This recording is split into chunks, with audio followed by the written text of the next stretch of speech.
Muito bem, pode chegar, esse é o seu programa de saúde. E olha só que interessante, segundo a Sociedade Brasileira de Urologia, 42 homens morrem em decorrência do câncer de próstata por dia. E aproximadamente, gente, 3 milhões vivem com a doença no Brasil. Essa doença é a principal causa de óbitos e a mais comum entre os homens em todo o mundo, ou seja, a segunda mais letal depois do câncer de pele, não melanoma. Olha que interessante. E para falar mais sobre esse assunto que assusta a população masculina, mas a gente precisa de informação, convidamos aqui o urologista Dr. Osivaldo Menezes. Mas também o nosso WhatsApp está aberto aqui para a sua participação, então já quero convidar você para mandar aquela sua mensagem, para tirar aquela dúvida sobre esse assunto através do WhatsApp. 12 98266 0004. Se você preferir, também pode apontar a câmera do seu celular aqui para esse QR Code aparecendo aqui na tela e você também vai ser direcionado aqui para o nosso WhatsApp para mandar aquela dúvida, aquela pergunta, aquela sugestão aqui para o nosso convidado e aqui para o programa Vida e Saúde também, tá? Na medida do possível, a gente vai trazer aqui a sua participação. Doutor Osivaldo, bem-vindo ao Vida e Saúde, que bom ter a sua participação aqui com a gente. Nesse primeiro dia do Novembro Azul aqui, esse mês todo a gente vai trazer temas relacionados à saúde do homem. Obrigada por participar com a gente, doutor. Imagina, Teru, obrigado pelo convite, me sinto honrado por ele. Realmente, o mês de novembro é um mês em que se levantam questões relacionadas à saúde do homem. Bom fosse que o problema do homem fosse somente próstata, mas existe um universo de questões aí que precisam ser conversadas, né?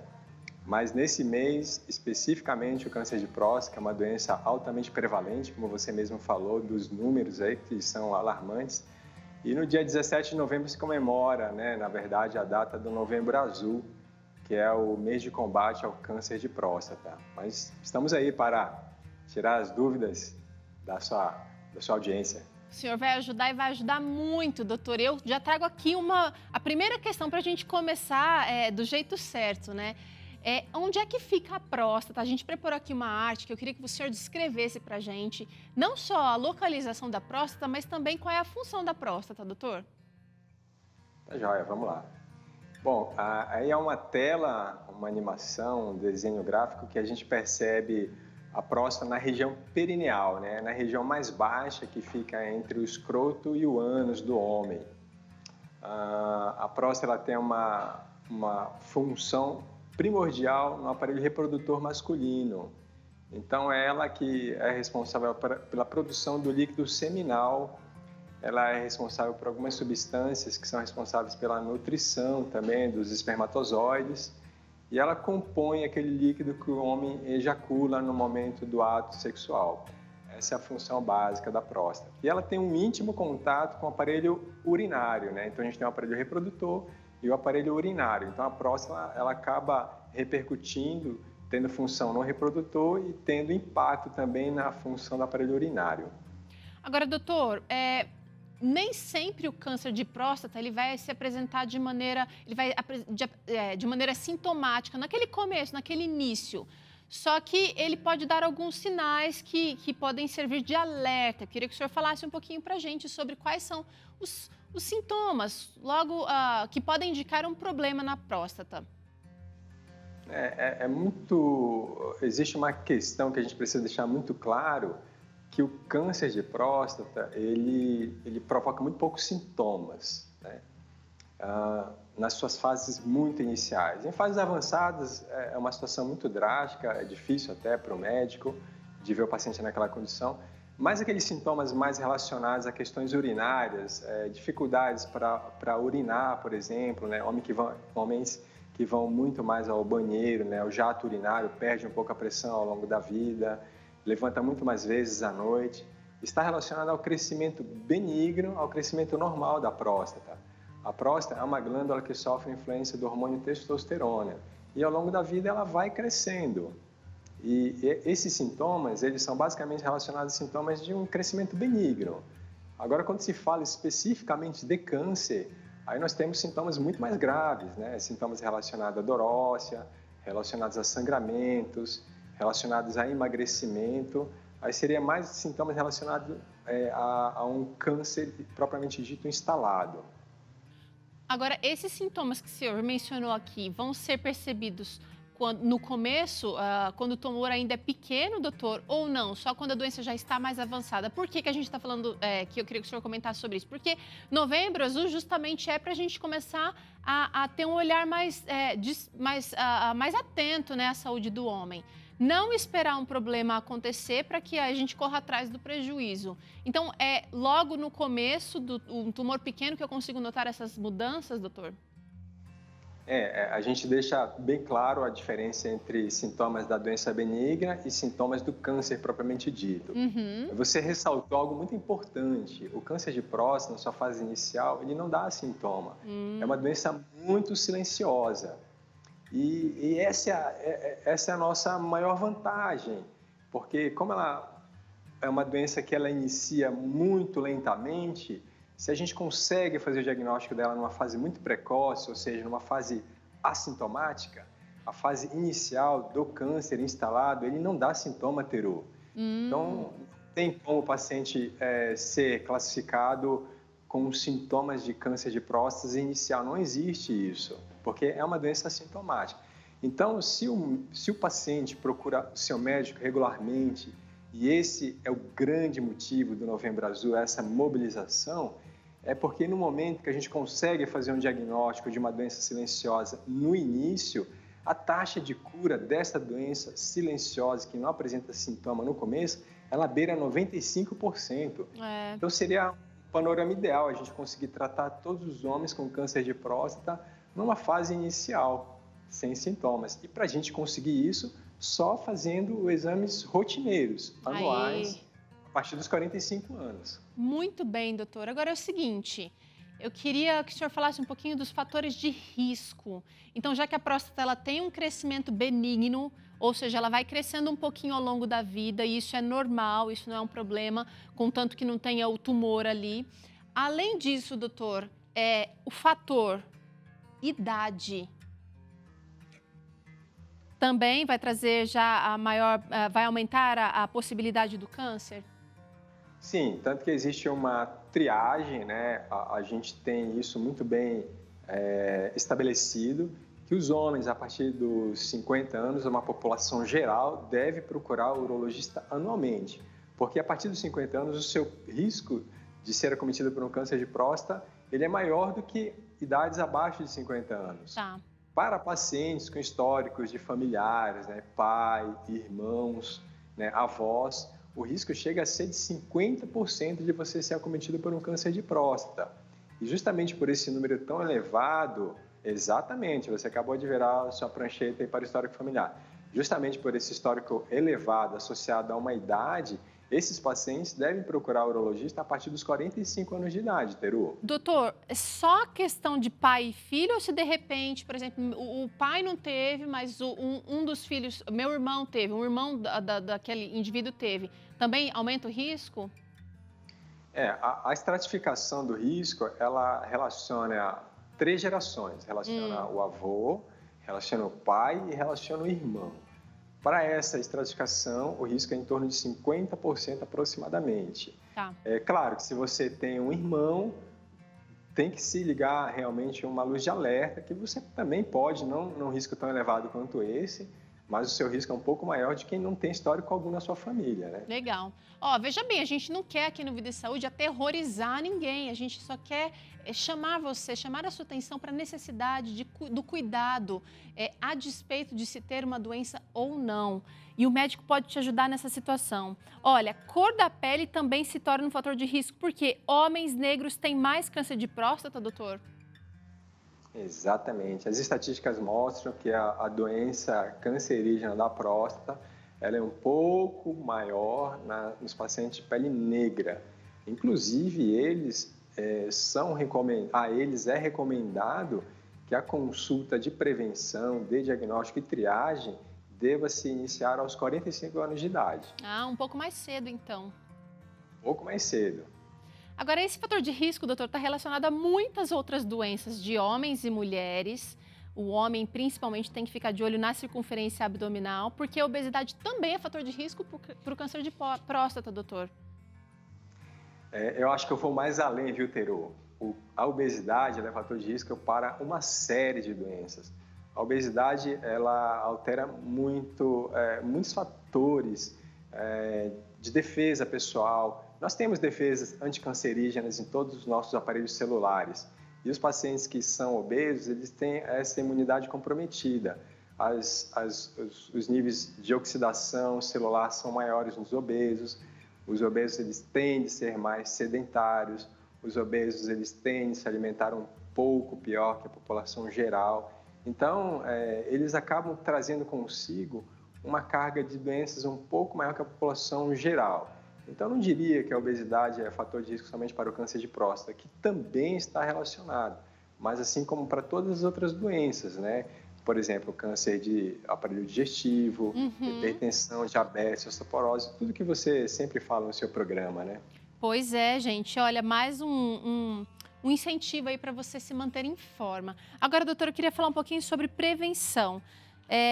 Você já até começou falando aqui da obesidade, né? Mas olha só, prática de atividade física ajuda na prevenção. Vou trazer até aqui mais um. Olha, o peso corporal adequado, que está super relacionado também. E a alimentação saudável. É muito difícil para alguns homens manter esse trio aqui, doutor. Por quê? O churrasquinho do final de semana, às vezes, às vezes a pessoa é magra, mas tem aquela saliência aqui, a barriga, não deixa, não abandona. E praticar atividade física, às vezes, é uma coisa só do final de semana. E olhe lá. Isso é uma tríade, né? A tríade que está relacionada com a qualidade de vida. Existia um boom, acho que há alguns anos atrás, que comer tomate estava relacionado ao combate ao câncer de próstata especificamente. Na verdade, quando se falava, isso caiu por terra, né? Mas quando se falava de tomate, quem come tomate se alimenta bem, come a salada, né? Come carnes magras, está um pouco mais preocupado com a sua saúde. Então, não era exatamente só por causa do tomate, mesmo porque o licopeno, que era a base da pesquisa, não é no tomate em que a gente mais encontra licopeno, né? É na goiaba, por exemplo. Então, as pessoas que se alimentam melhor, né? Tem uma alimentação vegetariana ou tem uma alimentação com baixo teor de carne, principalmente as carnes de origem, carne vermelha, por exemplo, né? Que praticam atividade física regularmente, vão ter o seu metabolismo mais controlado, consequentemente vão ter um peso um pouco mais reduzido, né? Vão ter uma qualidade de vida melhor. Então, quando a gente fala em qualidade de vida, Terô, a gente indica esta tríade para todos os tipos de doenças, inclusive o câncer de próstata. Legal. Agora, eu estou pensando aqui, você que é homem, está ouvindo a gente aqui que precisa perder essa pancinha aí, precisa perder essa pochete. É o seguinte, vocês estão na vantagem, porque homem, em geral, perde peso muito mais rápido do que mulher. Então, por favor, minha gente, vamos ficar em forma e fazendo atividade física, se alimentando direitinho. E, doutor, tem outros fatores aqui que precisam ser observados se a gente quer ficar longe do câncer de próstata. Como, por exemplo, não fumar, não beber. Aliás, essas recomendações aqui servem para muitas prevenções. E atividades sexuais saudáveis. Fala pra gente por quê, doutor? Em relação a essa última questão, eu posso ser mais um pouco específico. Mas em relação ao cigarro e à bebida alcoólica, todos eles trazem comprometimento a funções orgânicas importantes, funções orgânicas a nível celular, a nível imunológico, e o fígado que sofre com as bebidas alcoólicas, ele também tem um papel importante no metabolismo das vitaminas, no metabolismo do seu equilíbrio imunológico. Então, a gente falando de imunologia, isso é muito importante. Então, a questão do combate ao cigarro, a questão ao combate ao alcoolismo. A gente tem uma população muito variada, Peru, se tem uma população que se importa muito com saúde, então o combate ao álcool e o cigarro é de fundamental importância para a prevenção de doenças crônicas, inclusive doenças neoplásicas, como câncer de próstata. Em relação à vida sexual regular,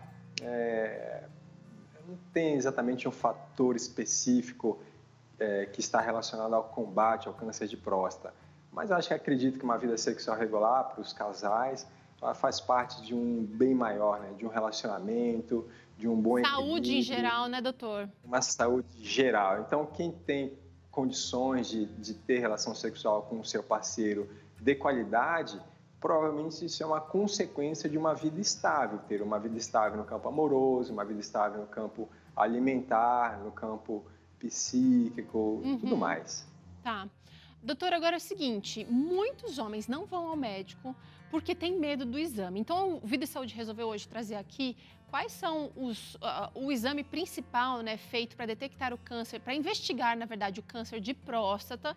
Por quê? Porque quando a gente tem noção do que vai ser feito no consultório, a gente já vai mais preparado e aí a tendência é que a gente estimule os homens a frequentarem o consultório médico para fazer exames de rotina. Primeira tela que a gente quer trazer aqui no Vida e Saúde agora é o exame de toque, porque o médico pode detectar uma alteração por esse simples exame. Perfeito.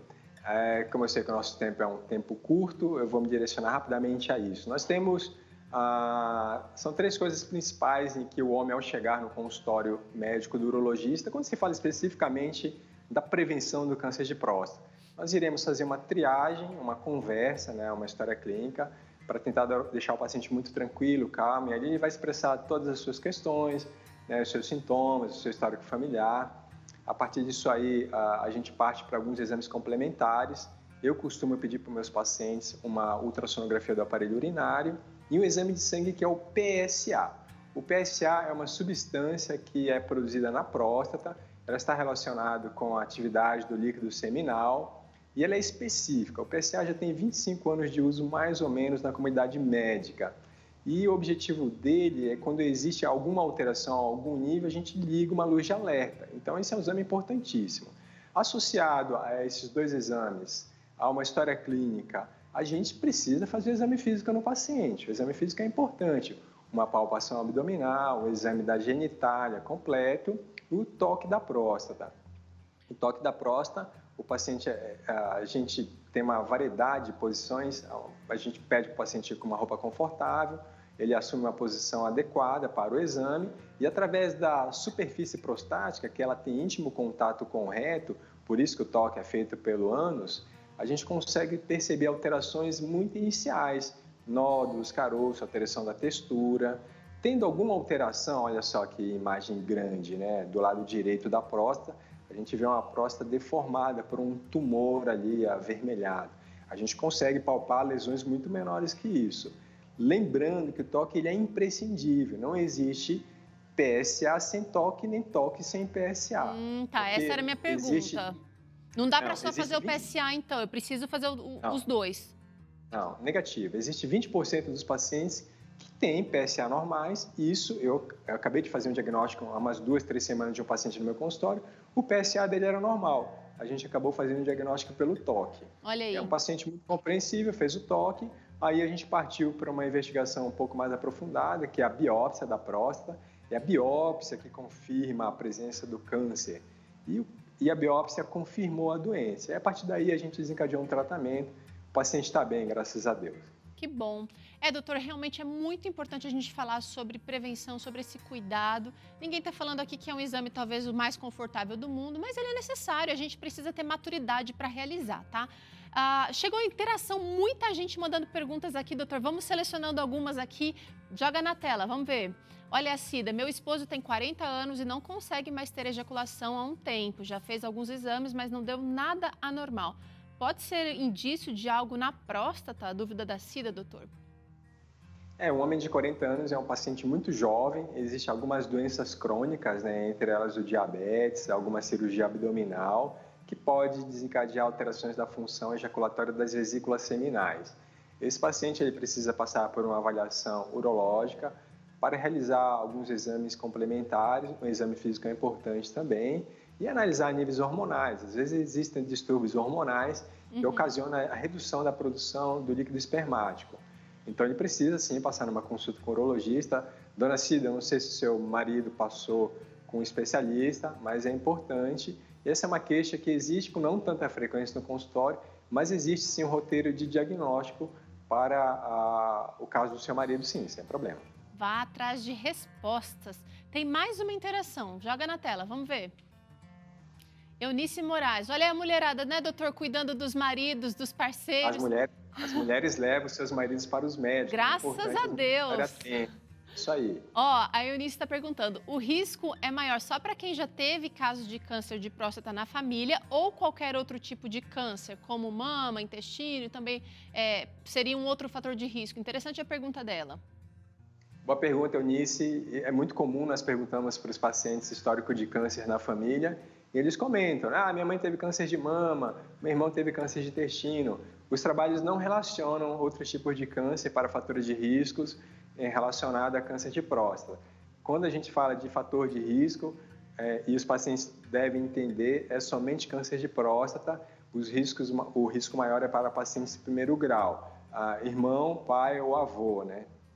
Tá certo, doutor. Olha, nosso tempo encolheu aqui de conversa contigo. Quero te agradecer muito rápido. Quero te agradecer imensamente a participação aqui no Vida e Saúde e dizer que as nossas portas estão abertas. Conversaremos mais sobre esse assunto aqui no programa ao longo de todo esse mês. Obrigada, doutor.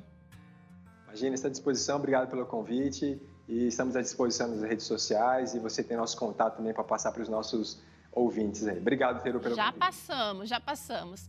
Muito bem, olha, mês de outubro, você já viu que a gente estava aqui, o mês de outubro, né, passado, a gente estava com um filtro para o Instagram do Outubro Rosa, e nesse mês a gente está lançando agora um filtro para o Novembro Azul, claro, né, minha gente? Olha aqui, ó, bonitão, vai ficar menor agora para você poder me ver. Isso, todo mundo pode usar, todo mundo deve usar, é o Vida e Saúde contra o Câncer. Então, para participar, eu vou te mostrar rapidinho aqui o que você vai fazer, olha, para conseguir usar, ó. Você vai acessar, vamos ver se eu consigo te mostrar aqui no meu perfil agora, olha. Você vai acessar aqui o perfil no Instagram, Vida e Saúde NT. Tá bem pertinho aqui, consegue mostrar? Ó, aí, aqui no feed do Vida e Saúde, eu consigo acessar esse íconezinho aqui, é um carinha com as estrelinhas. É o, assim, isso aqui, ó, efeitos especiais, tum. Clicou aqui, tem um vídeo de demonstração, clica nesse vídeo e vem em experimentar. E agora sim você já pode, ó, usar o seu filtro. Consigo mostrar aí, ó. Aí, tira sua foto, posta lá, manda a dica, faz o que você quiser. Só não vale deixar de marcar a gente. Então marca lá. @Vida e Saúde NT para a gente trazer a sua imagem aqui. Já teve gente que já está usando o filtro a partir de hoje e eu quero ver a sua foto aqui no Vida e Saúde também. Combinado? Bom, a gente faz um rápido intervalo agora. Na volta é hora de mandar a gordura embora, é hora de ficar em forma com um aulão HIIT aqui. Não perca, e ainda tem receita deliciosa para você de torta de liquidificador zero glúten. Sai daí não, Vida e Saúde volta já.